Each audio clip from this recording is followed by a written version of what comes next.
سورة اللهم صل على محمد وعلى آل محمد كما صليت على إبراهيم وعلى آل إبراهيم إنك حميد مجيد. اللهم بارك على محمد وعلى آل محمد كما باركت على إبراهيم وعلى آل إبراهيم إنك حميد مجيد. سورة انعام مکی ہے، اس میں 165 آیتیں اور 20 رکوع ہیں. 20 رکوع. ہاں. بسم اللہ الرحمن الرحیم. الحمد لله الذي خلق السماوات والأرض وجعل الظلمات والنور ثم الذين كفروا بربهم يعدلون. هو الذي خلقكم من طين ثم قضى أجلا وأجلا مسمى عنده ثم أنتم تمترون. وهو الله في السماوات وفي الأرض يعلم سركم وجهركم ويعلم ما تكسبون. سر کو جہر اٹھ رات سے ظاہر ہے نا سر و جہر. یعنی مطلب یہ ہے کہ یا اللہ ان کا معاملہ تیری مشیت کے سپرد ہے، اس لیے کہ تو فعال لما یرید بھی ہے، جو چاہے کر سکتا ہے اور تجھ سے کوئی باز پرس کرنے والا بھی نہیں ہے. لا يسأل عما يفعل وهم يسألون. سورۃ انبیاء آیت 23. اللہ جو کچھ کرتا ہے اس سے باز پرس نہیں ہوگی، لوگوں سے ان کے کاموں کی باز پرس ہوگی. وہ آیت میں اللہ کے سامنے بندوں کی عاجزی و بے بسی کا اظہار بھی ہے، اور اللہ کی عظمت و جلالت اور پھولا کرنے طرف فائدہ ہے چیر اما یسال اما یفعلو اور یار کر اللہ وہ کریں گے پھول کنو کنیس لا یسال اما یفعلو کر اللہ کا پھول ہاں یا پھول کنو کسن صحیح مالک. اور اللہ کی عظمت و جلالت اور اس کے قادر مطلق اور مختار کل ہونے کا بیان بھی، اور پھر ان دونوں باتوں کے حوالے سے عفو و مغفرت کی التجا بھی ہے. سبحان اللہ، کیسی عجیب و بلیغ آیت ہے. اس لیے حدیث میں آتا ہے کہ ایک رات نبی صلی اللہ علیہ وسلم پر نوافل میں اس آیت کو پڑھتے ہوئے ایسی کیفیت طاری ہوئی کہ بار بار ہر رکعت میں اسی پڑھتے رہے حتیٰ کہ صبح ہو گئی. حضرت ابن عباس رضی اللہ نے اس کے معنی یہ بیان فرمائے ہیں: ینفع الموحدین توحیدہم، وہ دن ایسا ہوگا کہ صرف توحید ہی موحدین کو نفع پہنچائے گی، یعنی مشرکین کی معافی اور مغفرت کی کوئی صورت نہیں ہوگی. ظلمات سے رات کی تاریکی اور نور سے دن کی روشنی یا کفر کی تاریکی اور ایمان کی روشنی مراد ہے. نور کے مقابلے میں ظلمات کو جمع ذکر کیا گیا ہے، اس لیے کہ ظلمات کے اسباب بھی بہت سے ہیں اور اس کی انواع بھی متعدد ہیں، اور نور کا ذکر بطور جنس ہے جو اپنی تمام انواع کا شامل ہے. یہ بھی ہو سکتا ہے کہ چونکہ ہدایت اور ایمان کا راستہ ایک ہی ہے، 4 یا 5 یا متعدد نہیں ہے، اس لیے یہ نور کو واحد ذکر کیا گیا ہے، یعنی اس کے ساتھ دوسری کو شریک ٹھہراتے ہیں. یعنی تمہارے باپ آدم علیہ السلام کو جو تمہاری اصل ہے اور جن سے تم سب نکلے ہو. اس کا ایک دوسرا مطلب یہ بھی ہو سکتا ہے کہ تم جو خوراک اور غذائیں کھاتے ہو سب زمین سے پیدا ہوتی ہیں، اور انہی غذاؤں سے نطفہ بنتا ہے جو رحم مادر میں جا کر تخلیق انسان کا باعث بنتا ہے. اس لحاظ سے گویا تمہاری پیدائش مٹی سے ہوئی، یعنی موت کا وقت، یعنی آخرت کا وقت، اس کا علم صرف اللہ ہی کو ہے. گویا پہلی اجل سے مراد پیدائش سے لے کر موت تک انسان کی عمر ہے، اور دوسری اجل مسمى ہے، مراد انسان کو موت سے لے کر وقوع قیامت تک دنیا کی کل عمر ہے، جس کے بعد وہ زوال و فنا سے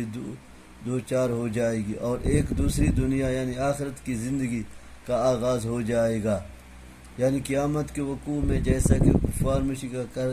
کہا کرتے تھے کہ جب ہم مر کر مٹی میں مل جائیں گے تو کس طرح ہمیں دوبارہ زندہ کیا جا سکے گا. اللہ تعالیٰ نے فرمایا جس سے تمہیں پہلی مرتبہ پیدا کیا دوبارہ بھی وہی اللہ تمہیں زندہ کرے گا. سورۃ یاسین. اہل سنت یعنی سلف کا عقیدہ ہے کہ اللہ تعالیٰ خود تو عرش پر ہے جس طرح اس کی شان کے لائق ہے، لیکن اپنے علم کے لحاظ سے ہر جگہ ہے، یعنی اس کے علم و خبر سے کوئی چیز باہر نہیں. البتہ بعض گمراہ فرقے اللہ تعالیٰ کو عرش پر نہیں مانتے اور کہتے ہیں کہ اللہ تعالیٰ ہر جگہ موجود ہے اور وہ اس آیت سے اپنے اس عقیدے کا اثبات کرتے ہیں، لیکن یہ عقیدہ جس طرح غلط ہے یہ استدلال بھی صحیح نہیں ہے۔ آیت کا مطلب یہ ہے کہ وہ ذات جس کو آسمانی اور زمین میں اللہ کہہ کر پکارا جاتا ہے، اور آسمانوں اور زمین جس کی حکمرانی ہے، اور آسمانوں اور زمین میں جس کو معبود پر حق سمجھا، اور یہ آیت ہے جس کا سرین تو پڑھ واو اللہ فی السماوات و فی الارض، ہاں اللہ کرگا دس سے منادر سے واو اللہ فی السماوات و فی الارض یعلم سرکم و جارکم، اور اٹھ رہا سنگ زار ہے ہاں ویعلم ما تکسبون سنگا تو چھ کرا کرنے ہاں تقسیبون ہنسی ہے ہاں وما تأتي من آية من آيات رب الله كانوا عنها معرضين فقد كذبوا بالحق لما جاءهم فسوف يأتيهم أنباء ما كانوا يستهزئون ألم يروا كم أهلكنا من قبل من قرن مكنا في الأرض ما لنمكن لكم وارسلنا السماء عليهم مدرارا وجعلنا الأنهار تجري من تحتهم فأهلكناهم بذنوبهم وانشأنا من بعدهم قرنا آخرين ولو نزلنا عليك كتابا في قرطاس فلمسوه بأيديهم لقال الذين كفروا إن هذا إلا سحر مبين مصاهري وقالوا لولا أنزل عليه ملك ولو أنزلنا ملكا لقضي الأمر ثم لا ينظرون۔ مان جانتا ہے وہ اللہ تمہارے پوشیدہ اور ظاہر اور جو کچھ تم عقل کرتے ہو سب کو جانتا ہے۔ اس کی اور بھی بعض توجیحات کی گئی ہیں جنہیں اہل علم و تفسیروں میں ملاحظہ کر سکتے ہیں، مثلا تفسیر طبرانی و ابن کثیر وغیرہ، یعنی اس اعراض اور تکذیب کا وبال انہیں پہنچے گا، اس وقت انہیں احساس ہوگا کہ کاش ہم اس کتاب پر حق کی تکذیب اور اس کا استہزاء نہ کرتے، یعنی جب گناہوں کی پاداش میں تم سے پہلی امتوں کو ہم ہلاک کر چکے ہیں، ذرا حالانکہ وہ طاقت و قوت میں بھی تم سے کہیں زیادہ تھی، اور خوشحالی اور وسائل رزق کی فراوانی بھی میں بھی تم سے بہت بڑھ کر تھے، تو تمہیں ہلاک کرنا ہمارے لیے کیا مشکل ہے۔ اس سے یہ بھی معلوم ہوا کہ کسی قوم کو محض مادی ترقی اور خوشحالی سے یہ نہیں سمجھ لینا چاہیے کہ وہ بہت کامیاب و کامران ہے۔ یہ استدراج و امہال کی وہ صورتیں ہیں جو بطور امتحان اللہ تعالیٰ قوموں کو عطا فرماتا ہے، لیکن جب یہ مہلت عمل ختم ہو جاتی ہے تو پھر یہ ساری ترقیاں اور خوشحالیاں انہیں اللہ کے عذاب سے بچانے میں کامیاب نہیں ہوتے، تاکہ انہیں بھی پچھلی قوموں کی طرح آزمائیں۔ کر لیں گرے ختم صالح اچھے طاقت والا قوم یا بیوت سے بہتر۔ یہ ان کے عناد و جہود اور مکابرہ کا اظہار ہے کہ اتنے واضح نوشتہ الہی کے باوجود وہ اسے ماننے کے لیے تیار نہیں ہوں گے اور اسے ایک ساحرانہ کرتب قرار دیں گے، جیسے قرآن مجید کے دوسرے مقام پر فرمایا گیا ہے وَلَوْ فَتَحْنَا عَلَيْهِ بَابًا مِّنَ السَّمَاءِ فَظَلَمُوا فِيهِ يَعْرُجُونَ لَقَالُوا إِنَّمَا سُكِّرَتْ أَبْصَارُنَا بَلْ نَحْنُ قَوْمٌ مَسْحُورُونَ۔ سورۃ حجر 14-15۔ اگر ہم ان پر آسمان کا کوئی دروازہ کھول دیں اور یہ اس میں چڑھنے بھی لگ جائیں گے تب بھی کہیں گے ہماری آنکھیں متوالی ہو گئی ہیں، بلکہ ہم پر جادوگر دیا گیا ہے۔ چین منا ہاں آزمانا چڑھن چی منا دو روش نوک تو کھرچی من بلکہ ہم پر جادو کر دیا گیا ہے۔ وَأَنْ يَرَوْا كِسْفًا مِّنَ السَّمَاءِ سَاقِطًا يَكُونُ سَحَابٌ مَّرْكُومٌ سورۃ طور آیت 44۔ اور اگر وہ آسمان سے گرتا ہوا ٹکرا بھی دیکھ لیں تو کہیں گے کہ تہ پہ تہ بادل ہیں، یعنی عذاب الہی کی کوئی نہ کوئی ایسی توجہ کر لیں گے کہ یہ جس میں مشیت الہی کا کوئی دخل انہیں تسلیم کرنا پڑے، حالانکہ کائنات میں جو کچھ بھی ہوتا ہے اس کی مشیت سے ہوتا ہے۔ اللہ تعالیٰ نے انسانوں کی ہدایت و رہنمائی کے لیے جتنے بھی انبیاء اور رسل بھیجے وہ انسانوں میں سے ہی تھے، اور ہر قوم میں اسی کے ایک فرد کے وحی و رسالت سے نوازا دیا جاتا تھا، یہ اس لیے کہ اس کے بغیر کوئی رسول فریضہ تبلیغ و دعوت ادا ہی نہیں کر سکتا تھا۔ مثلا اگر فرشتوں کو اللہ تعالیٰ رسول بنا کر بھیجتا تو ایک تو وہ انسانی زبان میں گفتگو ہی نہ کر پاتے، آدمی رازگار سیکھ سکتے نا، دوسرے وہ انسانی جذبات سے عاری ہونے کی وجہ سے انسان کے مختلف حالات میں مختلف کیفیات و جذبات کے سمجھنے سے بھی قاصر رہتے، وہ جد نشتے، ایسی صورت میں ہدایت و رہنمانی کا فریضہ کس طرح انجام دے سکتے تھے؟ اس لیے اللہ تعالیٰ کا انسانوں پر ایک بڑا احسان ہے کہ اس نے انسانوں کو ہی نبی اور رسول بنایا، چنانچہ اللہ تعالیٰ نے بھی اس سے بطور احسان ہی قرآن کریم میں ذکر فرمایا ہے، لَقَدْ مَنَّ اللَّهُ عَلَى الْمُؤْمِنِينَ إِذْ بَعَثَ فِيهِمْ رَسُولًا مِّنْ أَنفُسِهِمْ، سی قوم نہ من انفسهم درین تو چیگر چیگر توٹے پڑھتے ہیں لقد جاء رسول من انفسهم، ہاں سورۃ آل عمران، اذ بعث فیہم رسولا من انفسهم، سی قوم نہ، اللہ تعالیٰ نے مؤمنوں پر احسان فرمایا جبکہ انہی کی جانوں میں سے ایک شخص کو رسول بنا کر بھیجا، لیکن پیغمبروں کی بشریت کافروں کے لیے حیرت و استعجاب کا باعث رہی، وہ سمجھتے تھے کہ رسول انسانوں میں سے نہیں فرشتوں میں سے ہونا چاہیے، گویا ان کے نزدیک بشریت و رسالت کے شانیان شان نہیں تھی، جیسا کہ آج کل کے اہل بدعت بھی یہی سمجھتے ہیں۔ تشابہت قلوب، اہل کفر و شرک رسولوں کی بشریت کا تو انکار کر نہیں سکتے تھے، کیونکہ وہ ان کے خاندان حسب نسب ہر چیز سے واقف ہوتے تھے، لیکن رسالت کا وہ انکار کرتے رہے، جبکہ آج کل اہل بدعت رسالت کا انکار تو نہیں کرتے لیکن بشریت کو رسالت کے منافی سمجھنے کی وجہ سے رسولوں کو بشریت کا انکار کرتے ہیں۔ بہرحال اللہ تعالیٰ اس آیت میں فرما رہا ہے کہ اگر ہم کافروں کے مطالبے پر کسی فرشتے کو رسول بنا کر بھیجتے یا اس رسول کی تصدیق دامر بیتار بالا چھتا رسول کا سے نورا نور اور بس یہ دائیں چی منی تھی، ہاں دائیں کر دیجیے منا، ہاں رسول بنا کر بھیجتے یا اس رسول کی تصدیق کے حافظ کتنے وَلَوْ جَعَلْنَاهُ مَلَكًا لَجَعَلْنَاهُ رَجُلًا لَبَسْنَا عَلَيْهِ مَا يَلْبِسُونَ وَلَقَدِ اسْتُهْزِئَ بِرُسُلٍ مِّن قَبْلِكَ فَحَاقَ بِالَّذِينَ سَخِرُوا مِنْهُم مَّا كَانُوا بِهِ يَسْتَهْزِئُونَ قُلْ سِيرُوا فِي الْأَرْضِ ثُمَّ انظُرُوا كَيْفَ كَانَ عَاقِبَةُ الْمُكَذِّبِينَ قُلْ لِمَن مَّا فِي السَّمَاوَاتِ وَالْأَرْضِ قُلِ اللَّهُ كَتَبَ عَلَىٰ نَفْسِهِ الرَّحْمَةَ لَيَجْمَعَنَّكُمْ إِلَىٰ يَوْمِ الْقِيَامَةِ لَا رَيْبَ فِيهِ الَّذِينَ خَسِرُوا أَنفُسَهُمْ وَهُمْ لَا يُؤْمِنُونَ وَلَهُ مَا سَكَنَ فِي اللَّيْلِ وَالنَّهَارِ وَهُوَ السَّمِيعُ الْعَلِيمُ قُلْ أَغَيْرَ اللَّهِ أَتَّخِذُ وَلِيًّا فَاطِرَ السَّمَاوَاتِ وَالْأَرْضِ وَهُوَ يُطْعِمُ وَلَا يُطْعَمُ قُلْ إِنَّمَا أُمِرْتُ أَنْ أَكُونَ أَوَّلَ مَنْ أَسْلَمَ وَلَا تَكُونَنَّ مِنَ الْمُشْرِكِينَ قُلْ إِنِّي أَخَافُ إِنْ عَصَيْتُ رَبِّي عَذَابَ يَوْمٍ عَظِيمٍ مَنْ يُصْرِفْ عَنْهُ يَوْمَئِذٍ فَقَدْ رَحِمَهُ وَذَلِكَ الْفَوْزُ الْمُبِينُ وَإِنْ يَمْسَسْكَ اللَّهُ بِضُرٍّ فَلَا كَاشِفَ لَهُ إِلَّا هُوَ کے لیے ہم کوئی فرشتہ نازل کر دیتے جیسا کہ یہاں یہی بات بیان کی گئی ہے، اور پھر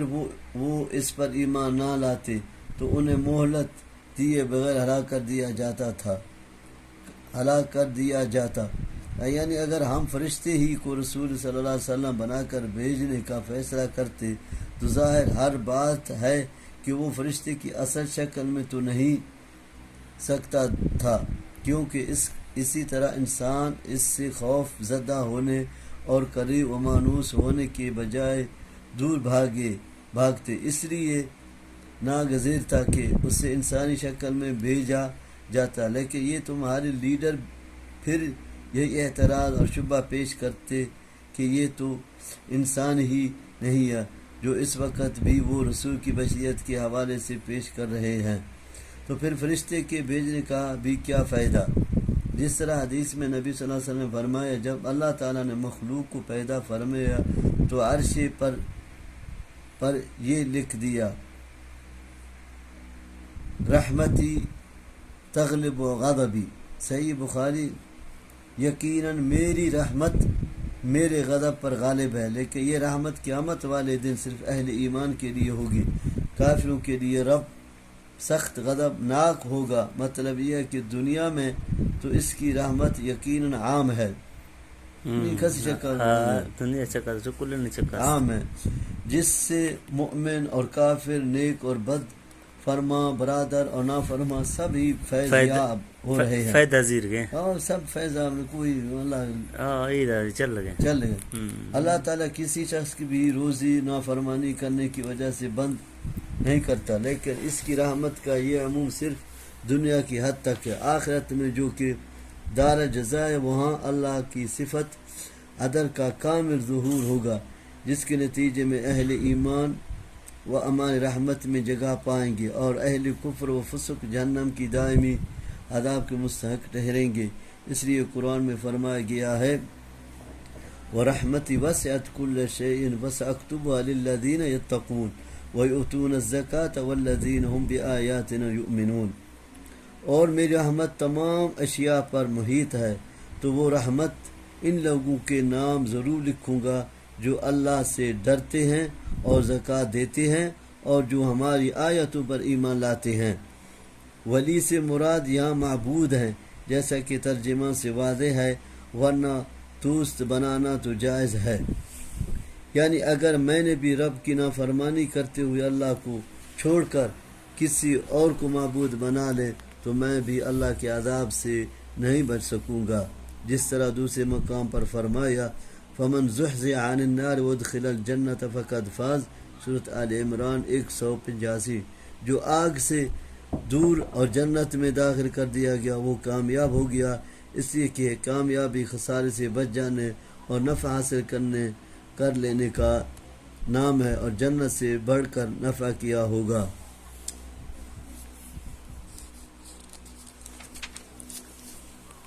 وَإِنْ يَمْسَسْكَ بِخَيْرٍ فَهُوَ عَلَى كُلِّ شَيْءٍ قَدِيرٌ وَهُوَ الْقَاهِرُ فَوْقَ عِبَادِهِ وَهُوَ الْحَكِيمُ الْخَبِيرُ قُلْ أَيُّ شَيْءٍ أَكْبَرُ شَهَادَةً قُلِ اللَّهُ شَهِيدٌ بَيْنِي وَبَيْنَكُمْ وَأُوحِيَ إِلَيَّ هَذَا الْقُرْآنُ لِأُنذِرَكُم بِهِ وَمَن بَلَغَ أَئِنَّكُمْ لَتَشْهَدُونَ أَنَّ مَعَ اللَّهِ آلِهَةً أُخْرَى قُل لَّا أَشْهَدُ قُلْ إِنَّمَا هُوَ إِلَٰهٌ وَاحِدٌ وَإِنَّنِي بَرِيءٌ مِّمَّا تُشْرِكُونَ الذين آتيناهم الكتاب يعرفونه كما يعرفون أبناءهم الذين خسروا أنفسهم فهم لا يؤمنون ومن أظلم من افترى على الله كذبا أو كذب بآياته إنه لا يفلح الظالمون ويوم نحشرهم جميعا ثم نقول للذين أشركوا أين شركاؤكم الذين كنتم تزعمون شرک والے پارٹ اور دنیا چکا شرکا، یا نفع و ضرر کا مالک کائنات میں ہر طرح کا تصرف کرنے والا صرف اللہ ہے، اور اس کے حقوق ادا کو کوئی رد کرنے والا نہیں ہے۔ ایک حدیث میں اس موضوع کو اس طرح بیان کیا گیا اللہم لا مانع لما اعطیت ولا معطی لما منعت ولا ينفع ذا الجد منک الجد، جس کو تو دے اس کو کوئی روکنے والا نہیں، اور جس سے تو روک لے اس کو کوئی دینے والا نہیں، اور کسی صاحب حیثیت کو اس کی حیثیت تیرے مقابلے میں نفع نہیں پہنچا سکتی۔ نبی صلی اللہ علیہ وسلم ہر نماز کے بعد یہ دعا پڑھا کرتے تھے، یعنی تمام گردنیں اس کے سامنے جھکی ہوئی ہیں، بڑے بڑے جابر لوگ اس کے سامنے بے بس ہیں، وہ ہر چیز پر غالب ہے اور تمام کائنات اس کی مطیع ہے، وہ اپنے ہر کام میں حکیم ہے اور ہر چیز سے باخبر ہے۔ پس اس سے معلوم ہے کہ اس کے احسان و عطا کا کون مستحق ہے اور کون غیر مستحق، یعنی اللہ تعالیٰ ہی اپنی وحدانیت اور ربوبیت کا سب سے بڑا گواہ ہے، اس سے بڑھ کر کوئی گواہ نہیں۔ ربیع بن انس رضی اللہ کہتے ہیں کہ اب جس کے پاس بھی یہ قرآن پہنچ جائے اگر وہ سچا متبع رسول ہے تو اس کی ذمہ داری ہے کہ وہ بھی لوگوں کو اللہ کی طرف سے اسی طرح بلائے جس طرح صلی اللہ علیہ وسلم نے لوگوں کو دعوت دی، اور اس طرح ڈرائے جس طرح آپ صلی اللہ علیہ وسلم نے لوگوں کو ڈرایا۔ كان صحابي أنا وغيرهم. ربيع بن أنس يعني لو أشي قرآن اشتري اليوم يونيكا بري جنات بس أبي